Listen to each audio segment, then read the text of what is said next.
partners in the ministry and friends. Narito po tayong umupo lahat. And on behalf of the whole ministry of Jesus is Our Shield Worldwide Ministries, we warmly welcome you to this special press conference for the 33rd anniversary of Oras ng Himala with its inspiring theme, Christ, Power in Action.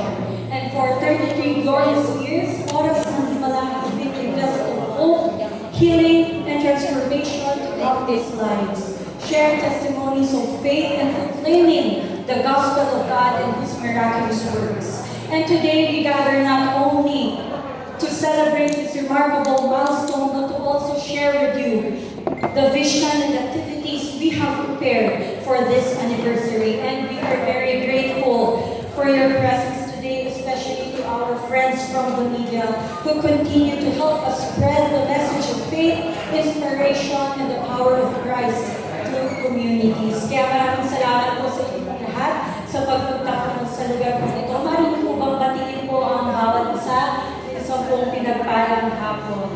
And before we proceed, let us look back on the glorious journey of Oras ng Himala throughout the years.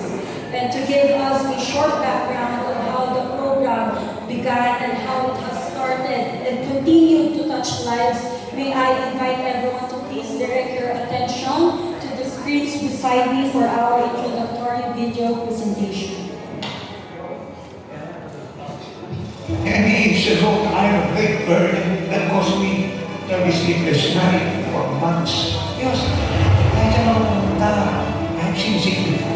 The Lord answered me, and I'm so grateful that sabi niya, anak, punta ka naman.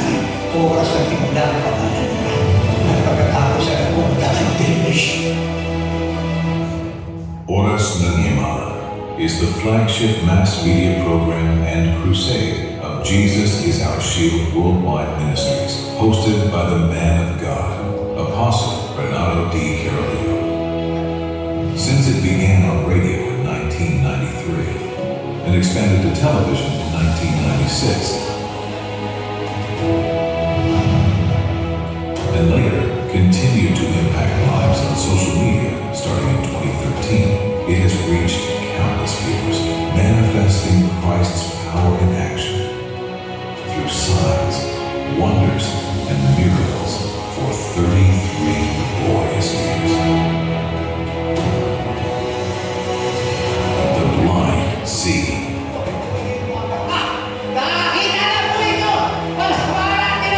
The deaf hear.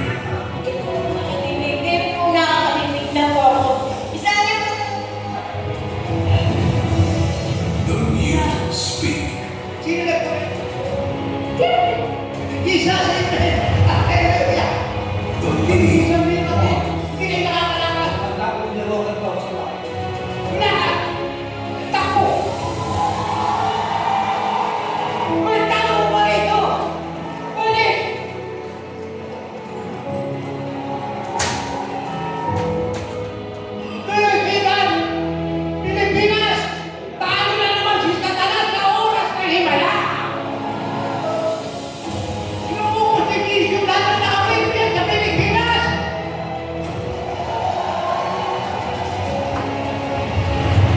And all kinds of sickness and disease are healed.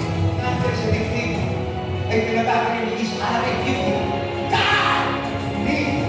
Okay, ito yung breast cancer na sinasabi natin. Kumusta na po kayo ngayon? Kami na po papunta namin dito, masakit po yung hindi po mataas na gano'n. Eh, ngayon po naitataas ko na wala nang sakit po. Mahirap mo pala maging mga tao dito! Oo. Ay, tumayin mo. Tapos yung pumunta po siya, ano na ipakiramdam niya, masakit, hinihawa kayo.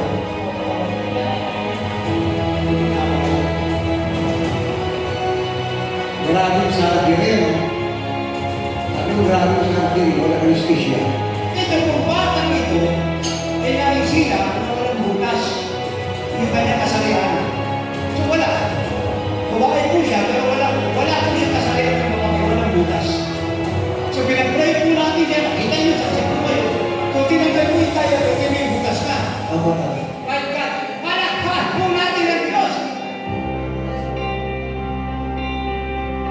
In 2026, Oras ng Himala successfully launched its groundbreaking ONE channel. Pinagpalang araw sa iyo. Now available on the App Store and Google Play. This powerful platform brings the living like Jesus gospel closer to hearts worldwide. Through advanced AI technology, the preaching of the man of God is now dubbed into multiple languages and dialects, faithfully replicating his own voice, breaking language barriers while preserving the passion and authenticity of his message. 3. Satisfied.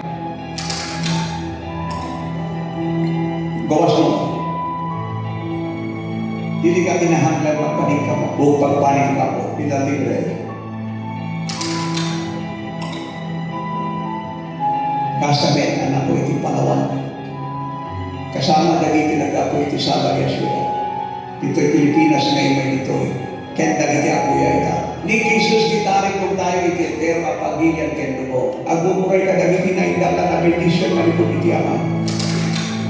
Cita iti isa. Cita iti pamali. Cita iti hotsika na citi. Cita iti siya dante. Desde que sale el sol hasta que se pone, alabado sea el Señor. Gracias a Dios. Cántale alabanzas. Oh, honradle. Habla, decreta, declara y profetiza la voluntad de Dios. The program has reached remarkable milestones in its mission to bless lives worldwide. It has been honored with the Anak TV seal for 10 years, recognizing its family and child-friendly programming.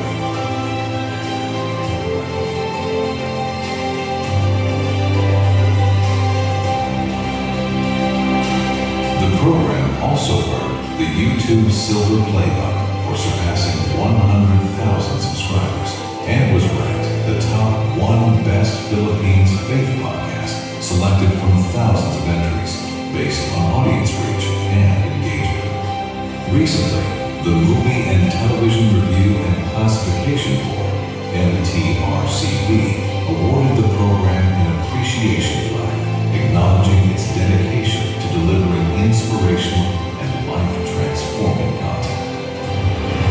For 33 years, Oras ng Himala has remained steadfast in proclaiming a message centered on living like Christ. Loving boldly, serving selflessly, and believing without wavering. This anniversary celebrates a legacy of miracles and ministry, while reaffirming its expanding global mission for the years ahead. The same God who has worked miracles through this ministry for more than 3 decades will continue to move mightily, bringing healing, hope, salvation, and divine breakthroughs to millions more around the world. To God be all the glory.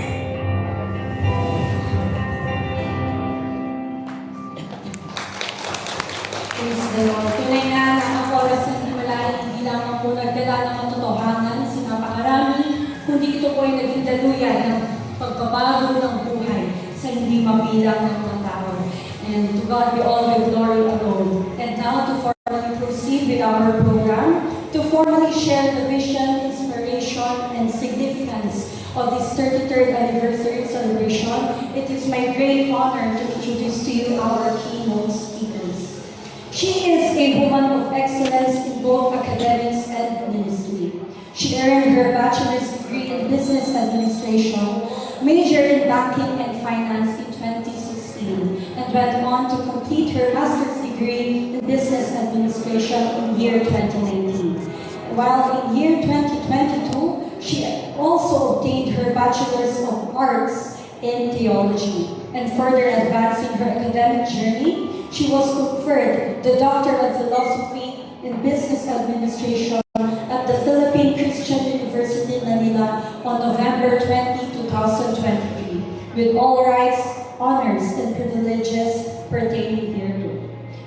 Beyond her academic achievements, she is currently the media host and the head director of Audio and Radio Department of Oras ng Himala. She is also the Chief Finance Officer of the Accounting and Finance Department and the director of the Living Light Jesus Resources of Jesus is Our Shield Worldwide Ministries. She is a true servant leader and continues to inspire many through her wisdom, faith, and excellence. Ladies and gentlemen, it is my distinct privilege to present to you Prophetess Dr. Rachel Carrillo Bagsaf.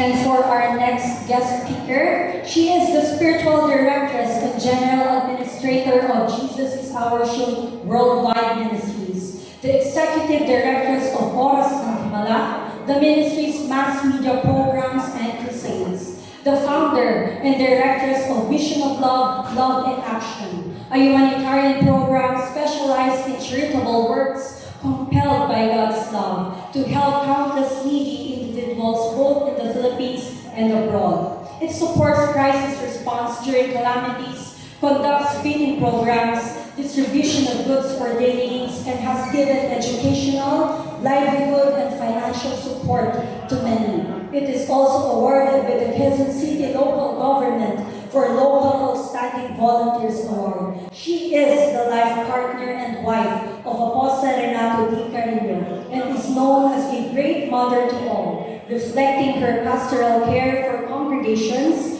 church workers, pastors, and people who look for spiritual counsel. She is called by God and has received a unique and peculiar anointing in deliverance ministry, freeing many demon-possessed and bringing the captives free. Ladies and gentlemen, Prophetess Elena Ga Carrillo.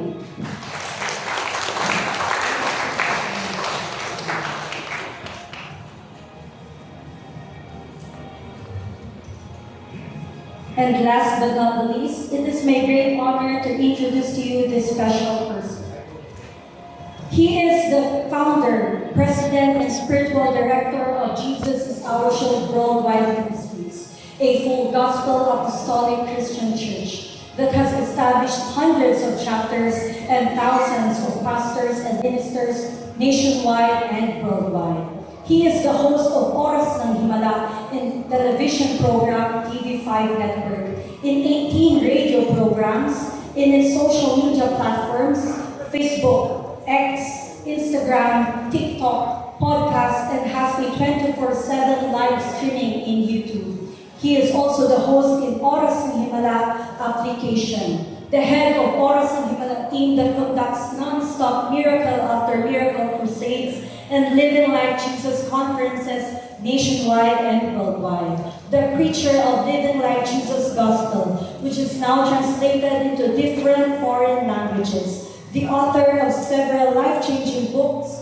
booklets, newsletters, and magazines. He is also a former spiritual director of the Philippine National Police Moral and Spiritual Transformation from year 2010 up to year 2013. He is a constant awardee of the Anak TV Seal Awards and awardee of the Gawad Parangal Awards, and is also recognized by the MTRC. He is a man of God, called to be an apostle in this end time, a defender of the truth of the gospel of Jesus Christ. Ladies and gentlemen, Apostle Renato D. Carrillo.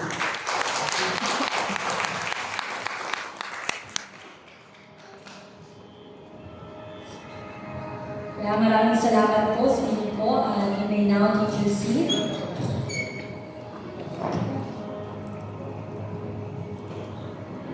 And before we now move on the press conference proper for Oras ng Himala 33rd anniversary, maaari nais ko po muna kayo po batiin na blessed day po, Apostle and Prophetess, and congratulations for reaching the glorious 33 years of Oras ng Himala programs and crusade. And now, as we move on to the press conference proper of Oras ng Himala, we will now open the floor to our friends from the media to ask questions about the ministry, about Oras ng Himala, and about the anniversary. And let us begin with the first set of questions to be asked by Mr. MJ Esteban of Modern Journal. Good afternoon po, and congratulations po sa sa inyong 33rd anniversary and glory to God po sa inyo. So, ang question ko po ay, since 33 years na po kayo, ano po yung pangunahing layunin ninyo kung bakit ito itinatag at paano niyo po ipinakita ng programa ninyo na maisakatuparan ang inyong mission? So, thank you for coming and the Lord bless our press conference today. So, ano yung pangunahing layunin natin kung bakit natin tinatagal para sa Himala? Actually, hindi naman namin nagtatag ng Diyos. Lutusin niya lang ako, sumunod ako. At ang kadahilanan, kasi alam niyo maraming problema ang dadalasin ng Pilipinas sa buong mundo. Hindi maiwasan mga tayo magkasakit. Hindi maiwasan na ay may pera ang isang tao, hindi naman siya tumagaling sa kanyang incurable diseases.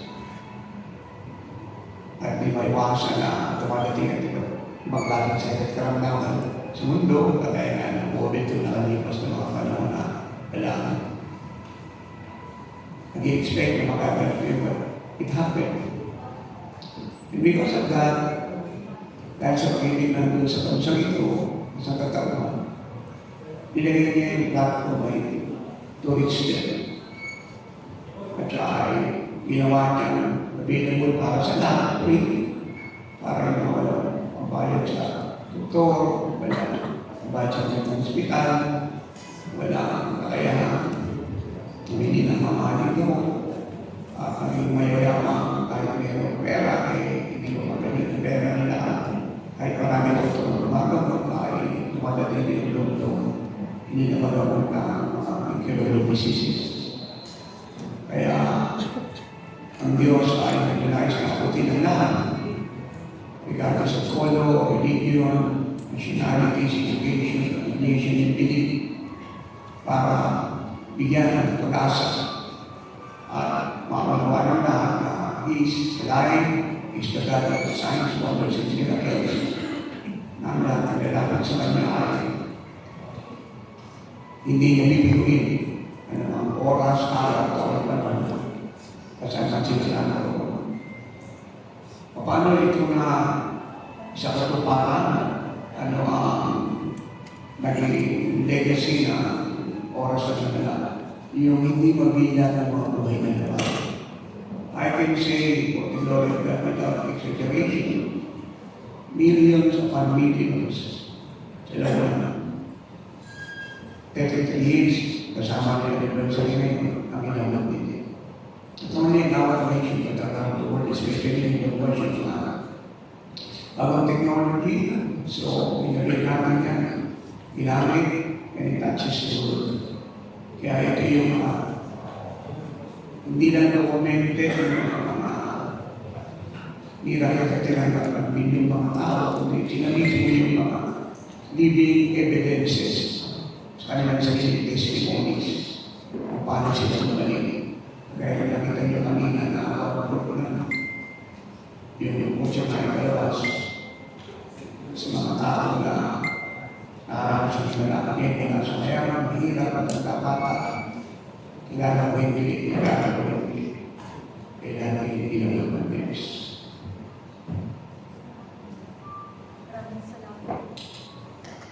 Maraming salamat po, Apostle, sa pagsagot ng tanongan, Ms. MJ, sa wonderful question. Tunay na ang oras ng Himala ay naitatag sila ng compassion and no wonder why it has brought change sa napakarami pong buhay. And now for our next question, may I call on Ms. Bernadette Punsalan of bodybadet.com.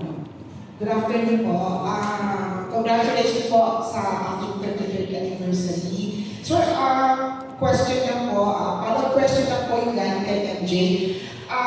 Ako sa Renato, ang question ko po is, ano sa tingin nyo, sir, yung pinaka-key reason, sir, bakit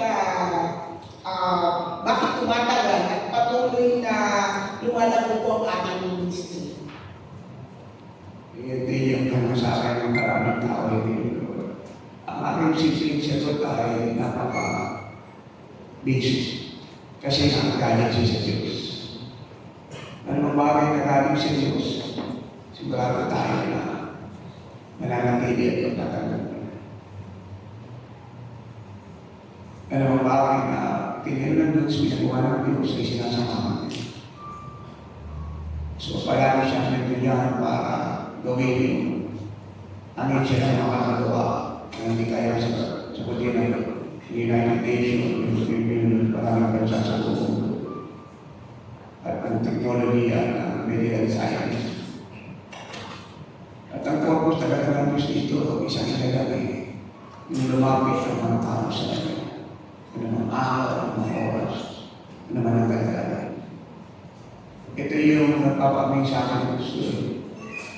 Kasi pwede tayo lumapit sa kanya ng madaling araw, ang hali, hapon, gabi, saan na tayo naroon, sa pamamagitan ng panalangin, nagtawag sa kanya, panonood ng programa ng oras ng simula. Kaya, yun yung lagi kong pinagmamalaman for my honor ng pagtuloy nila na ang Diyos ay nasa oras ng simula. Kasi alam niyo mga pinamahal. This is a very honest and sincere statement. Kung wala ang Diyos sa gagawin mo, hindi siya gagawin. Tatapang hindi biro, pero yung ating ginagastos. Wala naman itong support ng politician, negosyante, itong pag-aaralan yung oras ng wala, saksi ng mga television, network, radio networks, wala naman kami lagi para advertisement ng kanilang business. Tayo isa. So, hindi ang aking program sa mga. Para na kayo makikita rin ang endorsement ng sinong politician o sino pa sikat na kilala isa sa mga. Kaya, ito yung gusto kong maging example ng lahat ng religious leaders and religious institutions para daman ng lahat ng Diyos at makita yung sincerity nila. In fact, kung tatagal pa tayo sa mundo ito, halimbawa, 30 years from now, before the return, yan pa rin po ako sa sila. Hanggang ng Diyos, hanggang ako sa sila. Kasi siya yung mayayaw. Wow, nakakapangha po na tumagal yung programa ito na wala pala siyang sponsor, wala pala siyang inasahan. So thank you, Apostle, for sharing us the secret behind the success of Oras ng Himala. And for our next question, may I call on Mr. Joel Bonillo of Figueros, Philippines. Yun na ako po. 33 years po, congratulations. Ano po ang mga significant milestones ng Oras ng Himala? At paano po patuloy na napapalawak ang abot ito, hindi lamang sa Pilipinas, kundi sa ibang bansa? Bukod doon sa mga buhay na nabago. So, these all available tools na binigay ng Diyos, televisions, radio, ang alam ko, Glory of God. Kami meron pinakamaraming radio programs na Oras ng Himala sa buong Pilipinas. And then we coach some. Nung average yung ministry, mabot siya ng 30. So marami sa akin nagtatanong bakit kinakailangan ganun karami. So ang aking inspiration, para lahat makarinig. Para lahat makarinig. Kasi yung mga nasa bundok, sa isla, nasa mami, wala naman sila mga cellphone, ng wifi. Kaya in-image natin para makabot sila. At ang dating na napakaraming mga technologies sa 30, so ginawa siya natin siya at ito yung mamihan. Ito ang kamaribin natin. Yung WBM, DCME, PCJC, nasa dalawa yung nasa Tempe Manila, PCCP, City, 1.3, regional natin yung mga Sabang, Patarasa, Alawang, Radio Bandera, Patarasa, Visayas, Iwan, Sama, Wala po P.7 Radio natin Iwan, Ayun, Oriental, K5 News FM, Pagkita ng Oriental, RKFM, DYN 98.5 Radio, KH1, Davao City, Mindanao, DXDI, NMDFM, 88.3, Mati City, Extra Radio 98.8 FM, Idabawan City, DX Radio FM 101.5. Yan yung Santos City, ito yung DXCT, Pacman Radio, FM 92.1, Digo City, DXDA, Channel Radio, FM 94.3, FHS, Radio City, Miso Radio, 87.5 FM, Magadian City, Ocoy Box, 88.7 Radio, ang tahanan ng mga sikat. Maragusan Davao del Oro, DXSM Mindanao, Maragusan 102.5 FM. Paparami para sa ating inaalok at i-open na ang nagkailan natin yung city. Ginamit din natin ating official social media accounts. Official social media accounts sa Facebook natin, GIO, SWL Official, sa rinyo account ng Posel sa rinyo, yung account ng Bahay Prophet SSN na rinyo, ating 24/7 CCTV, isa sa all-by ministers official. In fact, with all humility and fairness to all, ang alam ko, nung inilabas namin ng 24/7 video, kami na ay unang-unang gawa dito sa Pilipinas. Walang ibang religious entity ang gawa, kami ang una. I don't know kung sino lang kayo meron kayo, pero alam ko, without sincerity, kami ang unang nagkakulang 24/7 CCTV. At itinulas namin lalo ka na ang panahon ng lockdown kasi hindi nakakalapas yung mga kababayan namin sa bahay. So, nakapala siya sa gusto sa media platform ay Instagram, JIOSWL Official X, the same JIOSWL Official TikTok, and then JIOSWL Official Pinterest, the same podcast, our podcast, the official website, JIOSWL.org, and also the application na available at App Store and Play Store. So, walang tigil ito, lahat ng detail ng oras ang ibalala na dyan. Books, booklet, magazine, ng mga event, sa oras ng application. This is for free. No, kaya, nakakapanood ng lahat, kahit sila yung nasa bagay, nasa bukit, nasa tulog. Pati ngayon lang sa isip kami kanina, hindi pa namin yung meron unang ginawa niya. Sarili namin yung intention niya. Pinaya kami ng Lord ng gawang kahababan, na ang isa natin congregation ay genius, sarili namin ng software. In fact, kung ito ibibilin sa abroad, no? At ibigay natin sa mga kilala mga tao sa Amerika, hindi nilo yung ibabay nila yung rights para makuha ang software. Pero hindi namin siya ginawa kasi hindi naman nila nilibig. But we want for this nation is to know the Lord Jesus Christ, nothing more, nothing else. So, ito yung ating mga significaya, ating mga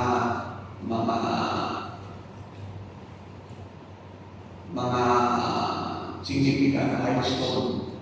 And I personally believe no, magdadagdagan ko ito. Kasi lahat ng possible consequence na pwede namin gamitin, ginagamit namin. Now, hindi nyo man ito tinanong, let me add, kasi makakita tayo hindi biro kaso sito. Pagkatapos, wala kami supporter ng politician kahit isa. 40 years na ako pininin sa Lord, natuwa sa sabihin ko ng tulog kasi sa mga politician. Kahit i-search nyo yung ginisip ko, yung buhay ko, yung ginagawa ko, hindi niya naman yan sa aking Facebook account. Wala kayong makikita. Kahit isang politician. Wala rin kayong mamamalitaan yan na doon sa isa sa ng produkto. Napakadami na sa akin. Ito di honest, hindi nyo nakikita ng mga mali. Sa dami ng kwento na yan, sa television at ito mga social media platform na ito. Pero hindi ako nakipag-usap, hindi ako nakipagkita, hindi ako nakipag-pulong kahit na kalahating segundo ang salamat sa sabuhan ng interest. Ngayon ang tanong ito, saan kami kumukuha ng pagbayad? Dahil naman siya ang siya ang nagpaprovide. So sino yung ginagamit niya? Kami lahat. Hindi yung level ng Jesus sa ako. Mahirap na yan. Datang na tanda. Kung ano meron kami, ginagamit ka. Para sa kakamalan ng Diyos. So why I'm saying that is because, again, gusto ko na lang at religious individuals sa religious leaders and my voices in para naman maniwala ang mga tao kung tayo ay religious. Kasi alam niyo naman sa mga kawan ng Pilipinas, sa mga politiki, sa mga religious agenda ng mga religious leader na sa mga event na nangyayari, alam niyo naman hindi kailangan ng tulog sila para makilala kayo ng institution. Meron ako, dahil sa community. Very important na matingnan ako din ng dagdagan.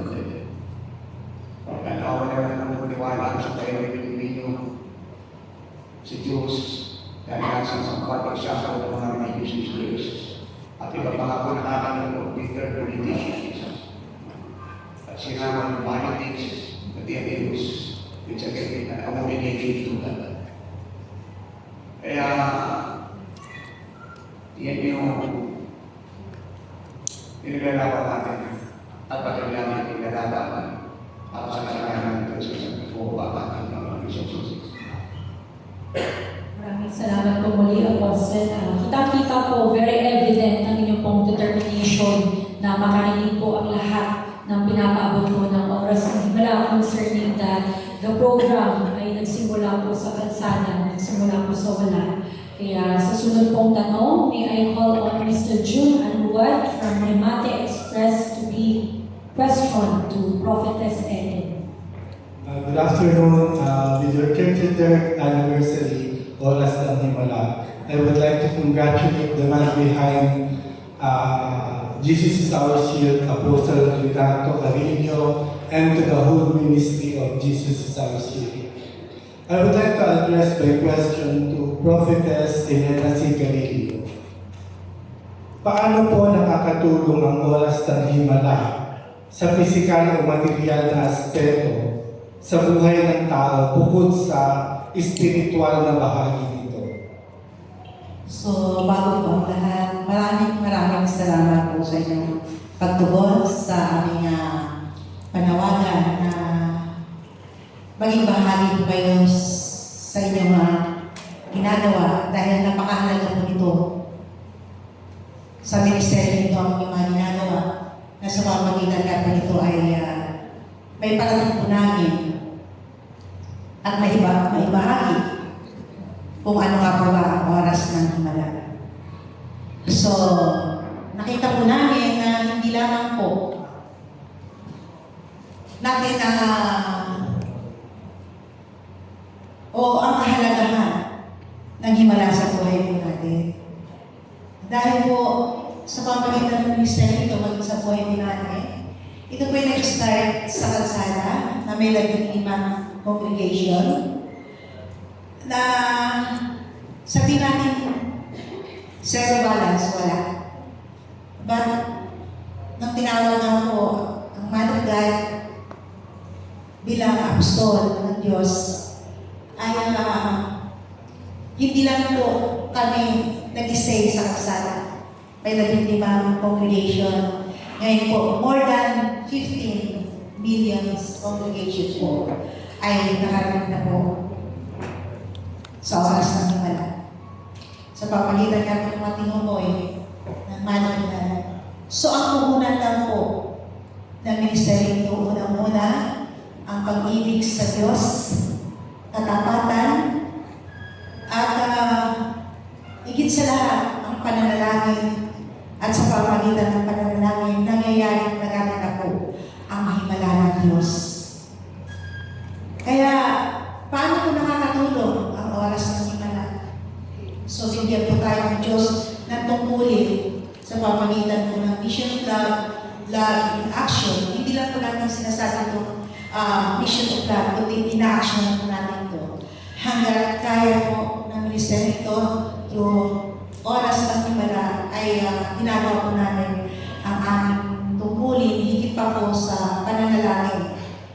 At so yun, hindi lang po natin ginagawa na magbigay po tayo ng mga bagay na material na ipahatid sa kanila, kundi kasabay niya ang kaligtasan ng kaluluwa. Na maliban pong may himala at dumating sa kanilang oras ng himala, hindi ganun kadali natin matanggap ang kaligtasan. At iparating sa kanila ang sabi ng ating Panginoon si Kristo, ako ang daan at ang katotohanan at ang buhay.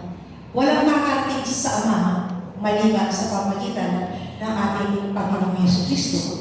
Dahil alam po natin maraming ginagamit na daan, subalit alam po ng katotohanan mula sa kanyang salita na mismo ang Panginoon Yesu Kristo ang magsabi na ako ang daan at katotohanan ng buhay. Kaya hindi lang po bansang Pilipinas, saan man kami makarating na bansa, ay dala-dala po namin ang Mission of Love. At sa pamagitan nito ay napapaabot po namin kung sino si Jesus at dapat siyang mahalin sa bahay at paglingkuran. Kaya in Book of Malakay, Book of Mark, chapter 12, verse 30 to 31, ang sabi po nito ay, ibigin mo ang Panginoon mong Diyos ng buong puso, buong kaluluwa, at buong pag-iisip, buong lakas. Ito naman ang pangalawa, ibigin mo ang iyong kapwa gaya ng pag-ibig mo sa iyong sarili. Wala nang ibang utos na higit pa sa mga ito. Sabi ko nga, bakit hindi doon nag-start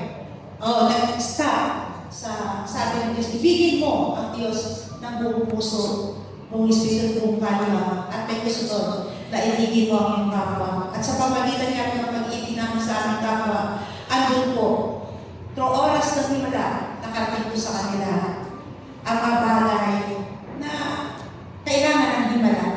Kasi hindi nga ganun kadali. Hindi ganun kadali na sa kanila ay paniwalaan ang katotohanan pagdating sa kanila sa sabat. Pag may oras ng himala at may himala, tuloy-tuloy na nangyari, nagaganap ang ibig ng Diyos, ang layunin ng Diyos sa bawat kaluluwa sa pamagitan ng ministeryo nito. So marami kaming bagay na ginagawa, nasunugan, bagyo, lindol, kung saan may nangyari nagaganap, andun po kami. Hindi po kami nagpapahuli dahil yan po ay dakilang tungkulin po o tungkulin ng aming buhay bilang mga lingkod ng Diyos. Kaya ganun lang po ang pasasalamat namin sa Diyos na tuloy-tuloy po namin pinapaabot ang ganitong kahalagahan pagdating po sa oras ng himala. Kaya hindi po biro mga iba't ibang klaseng sakit sa aming mga matay, aming narinig sa aming mga pagdilili, aming napakinggan ang katotohanan na walang halong biro at walang halong pagpupunyari. Talagang katotohanan po yung aming narinig. Yan po yung ginagawa ng oras ng himala. At malaking tulong po ito sa tungkulin tinatag ng Diyos sa buhay ko bilang babae ng Diyos, naging katuwang ng lingkod ng Diyos. At saan man kami makarating na bansa, lalo kong pinagmamalaki ang Pilipinas at pinapakita ko na tayo ay nakakatulong din.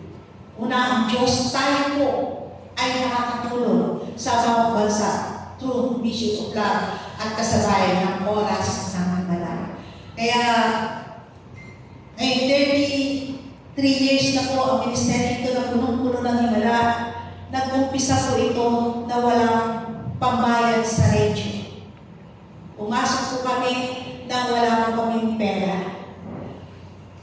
Dahil nga po oras ng himala, nagulat na lang po kami meron ginamit ang Diyos sa isang tao na nagbigay sa amin ng isang attached case na pera.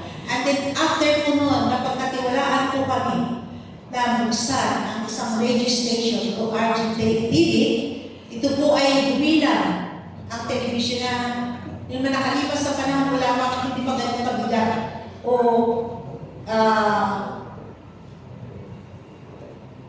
kabigat ang mga ginagawa ng media. But ngayon po, from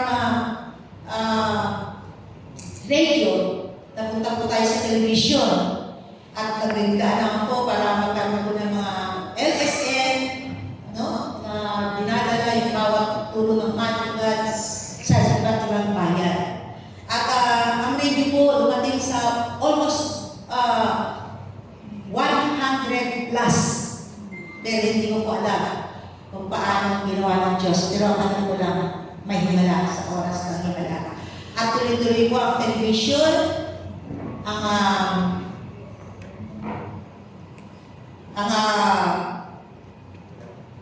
Facebook sa ngayong panahon ito. Kaya una-una po, ganun lang po talaga ang pasasalamat ko. Pag wala akong himala, hindi po pwede mangyari yung ginagawa namin sa harapan ng Diyos. Kaya maraming salamat po sa isang pagtugon sa oras na ito. So, paano kung makakatulong ang oras ng himala sa pisikal o material na aspeto, yung buhay ng tao, o sa spiritual na bahagi dito? Yung nga kung sinasabi ko lang na aking may bahay yung mission of love. Kung inyo pong titignan po yung kanyang pamagat, mission of love. So marami pong mga tao ay kaya ng mission. Pero ang tanong, ano po yung reason ng mission nito? Dito po, ang mission po ay para katagpuin yung pangangailangan ng ating mga kababayan at ang dahilan po pag-ibig. So let me be clear. Hindi po kami namimigay ng tulong kagaya po ng lockdown. 155,000 sa amin is po yung aming tinulungan. Yung po Quezon City po, nakita niyo mas po yung mga pangangalayan ng ulang pangasya. Mula District 1 hanggang District 6, tinulungan po namin yun. Walang barangay sa Quezon City kung hindi po kami kilala, hindi nakakagawa. Bigas, pera, tinapay, kain, tubig, at ipapaharan ng wala kang kakayahan. Pamilya na paharan tayo ng mga anak. Hindi lang po yung pati yung aming mga sasakyan, pinagamit po namin sa mga barangay. Kaya nga po na nakalimos na I think last year o the following year, prior to the aming 2025, yung mayor mismo ng Quezon City po yung nagbigay ng plaque, identification, barangay captains na na-recognize yung aming ginawa. Dahil nga po very evident sa Quezon City yung bagay. So hindi po namin ito ginagawa para dumami kami. At hindi rin namin ito ginagawa para yumaman kami. Which is so impossible. Kasi kami nga nabibigay. Hindi nga namin nakatanggap. E bakit namin ito ginagawa? In obedience to the command of the Lord. Yung second commandment. You shall love your neighbor as you love yourself. That is the message. Mahal po namin ang sabay ng Biblia. Ayaw po namin na daw may makita na mahirap dito. Let me be clear. Matagal ka na pong tinatawagan ng government. Lahat ang mga presidente kaya system. Itaas ko yung siwerte ng mga kababayan. Tumataas yun. Ilaw, ubig, pagkain na tumataas. Yung siwerte hindi. At yung kanila po concern, lalo yung mga millionaire na yaman, ayaw magdagdag ng siwerte. Wala ka na nagsasabi yung easy. Sinasabi ko sa kanila, God will reveal it. Hindi kayo kapabayaan ng Diyos. Kung meron kayong billion na yun, o ano ba tayo table for billionaire, you can raise it at all. May God.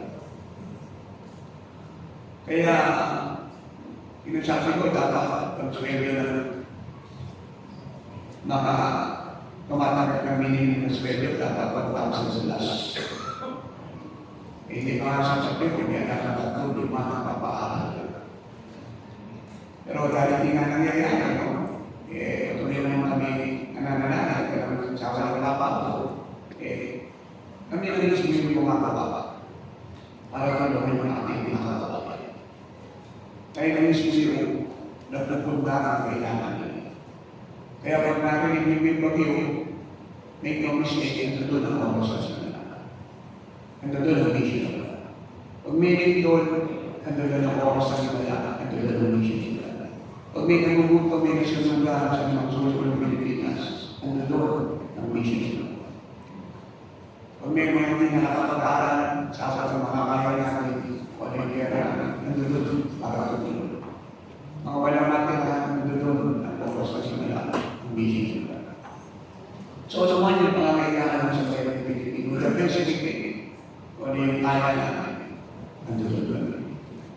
Kaya, ito yung isang truth na nakakamit sa oras na sinala na ang aming pinipili nila yung spiritual aspect ng buhay ng mga kababayan natin. Ngayon lang yung physical aspect, yung mental aspect. At kaya sabi niya, hindi lang dito yan, we also reach the world. Pumunta kami ng Papua New Guinea na bigay yung tulong doon. Natawa ko yung presidente ng Papua New Guinea. Natawa ko yung mga churches doon. Natawa ko yung mga citizens. Idagdag ko na yung mga tao sa Papua New Guinea ay hindi po talaga presensya ng ayos o ng mga amoy. Kaya pumunta ko sa mga mga sa sektor iba yung maaamang. But we will we have them because again, hindi namin ito ginagawa para maging sikat, maging kanya, makatanggap ng laki, yung mga nagkantahan, makakuha ng politika, makakuha ng reposo politikan. Yung sila naman yung bila sesi ko naman. Pero sesi. Lahat ng nego ay sila Salamat po, Apostle Prophetess. Nakakatuwa po ang puso po ng oras ng Himala na tumulong.